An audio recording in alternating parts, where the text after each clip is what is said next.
So yun mga kapaks, at maya maya alis na po tayo at inire-ready lang po natin at itatali po natin sa likod para po hindi na po hahawakan ni Idol Guns yung ating cage na training box po mga kapaks. At mamaya po aalis na rin po tayo.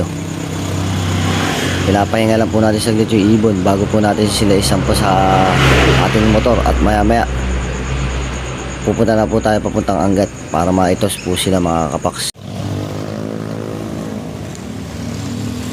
At so yun mga kapaks, at eto na nga po, nakitali na nga po natin ang ating mga ibon at aalis na po tayo.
Minutes later. So ito mga kalapatids, first toss namin, nasa ANGAT Bulacan kami. Ayan, si JPM Love TV mga kalapatids, ayan siya. Siya magre-release ng mga ibon natin. So mapapasin nyo, ayan, malakas yung ambon, maambon. Pero kahit ganyan, re-release natin yung mga ibon natin, oh.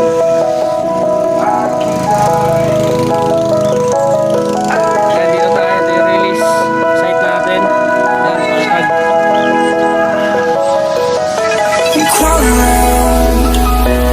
searching for higher ground.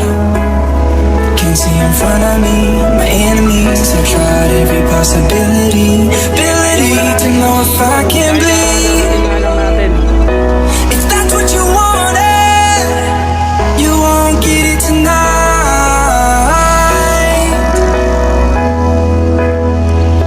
'Cause I can fly, I can fly. I can fly.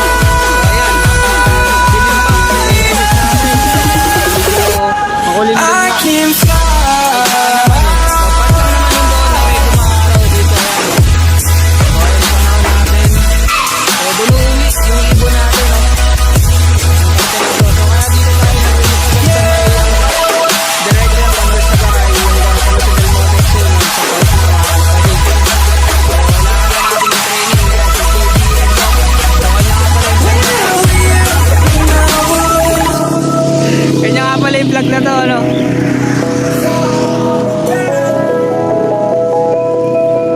Ayan, nawala yung ambon mga kalapatid. Sa release na natin yung ibon natin. Searching for higher ground. Can't see in front of me, my enemies. I've tried every possibility, ability to know if I can bleed. If that's what you wanted, you won't get it tonight.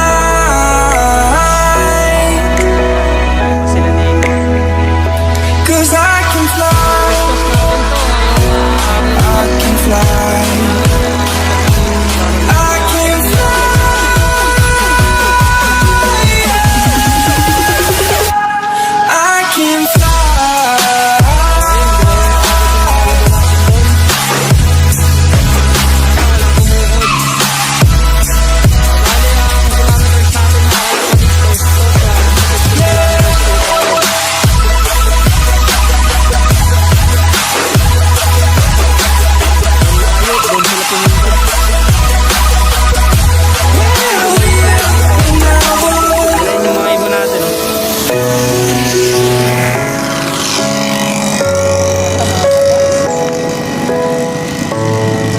Okay ko na. Tuloy mo na. Nawala na. Ayun, ayun. Asa ba?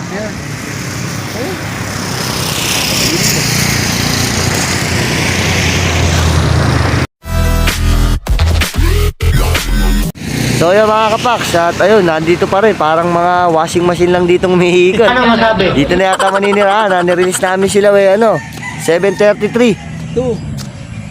7:32 pala, namamali pa. Gago! Uuubos na sila ngayon. Dito lang umiikot. Kita nyo pa po kaya ere. Kaya lang, parang di na, malabo.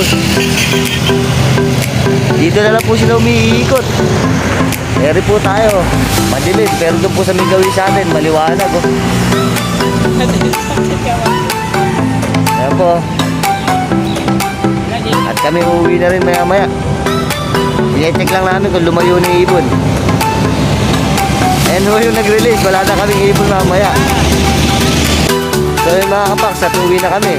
Nawala na yung ibon, dumiretso na ng south. Tulad sila maninirahan yata. Uwi na kami, ayan na po siya. Uwi na kami yung dalawa. Baka sakali pa kami magabang sa bahay. Baka yung kain na lang. Kain na lang ng ibon. Pero hindi, uwi po yun, uwi. Tiwala po kami sa mga ibon yun dahil po yung mga panlaban po natin ng south. Kaya po tinayin na po natin sila. At mamaya na lang po ulit mga kapaks. Uwi na po muna kami. 1 hour later. At so yun na mga kapaks, at nakauwi na nga po tayo. At galing po tayo ng tos natin sa ANGAT. At eto nga po tayo ngayon sa atin Dok. At wala pa po umuwi mga kapaks. Nauna pa po tayo sa ibon natin. Unang tos lang po kasi nila. Kaya siguro po para pong nahirapan, umikot pa po ng umikot dun. At naghahanap pa po sila ng marking nila papauwi dito sa atin. At maya maya lang po siguro may uwi na yan mga kapaks. At update ko na lang po kayo mga kapaks mga kapaks. At may isa na tayo, yung anak nung natin, nung Velvet, yung kapatid nung sinantahan na natin na nawala. Ayan po siya, nag-iisa po yan. Siya po nauna, nakakita ko lang po kaya umakit ako ulit dito sa taas. Ayan po siya, parang di napagod, mukhang tumupod.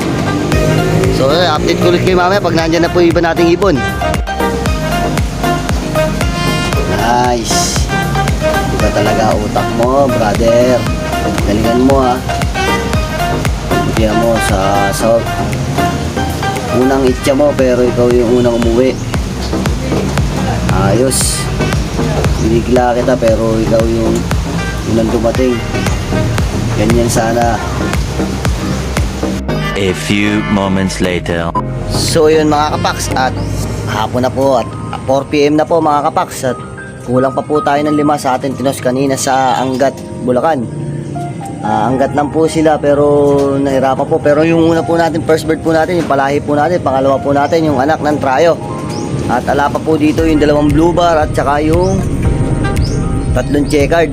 Wala pa po sila mga kapaks. So maaga pa naman po para dyan. Papakita ko muna po sa inyo yung 2 nakauwi sa atin na palahi po natin. Ito po mga kapaks, samahan niyo po ako. So ayan sila mga kapaks. Ayan po sila. Ayun po yung 2 natin nakauwi. Ayan po. Black checkered po natin. Tsaka yung isuksok po natin. Yung anak po ng Velvet natin na kapares po ay 6 overall Neris. At ito naman po yung trayo. At mukhang matamlay po siya mga kapaks. At ayan nga po. Ayan po yung ating naka-viewing na po sila. Binu-viewing po muna natin yung 2 nating inakay. Para kahit na wala tayo ay nakakapag-viewing sila mga kapaks. Ayan po, at kumakain po sila. Ayan po. At dyan ko na lang po muna kayo iwanan mga kapaks. At so yun mga kapaks, at dito ko na lang po tatapusin ang aking video. At kung nagustuhan nyo ang ating content, ay huwag nyo kakalimutan mag-like, comment, share, and subscribe. At pindutin nyo na rin ang notification bell para sa mga updated nating videos. At dito na lang po mga kapaks. Mag-iingat po lahat. God bless.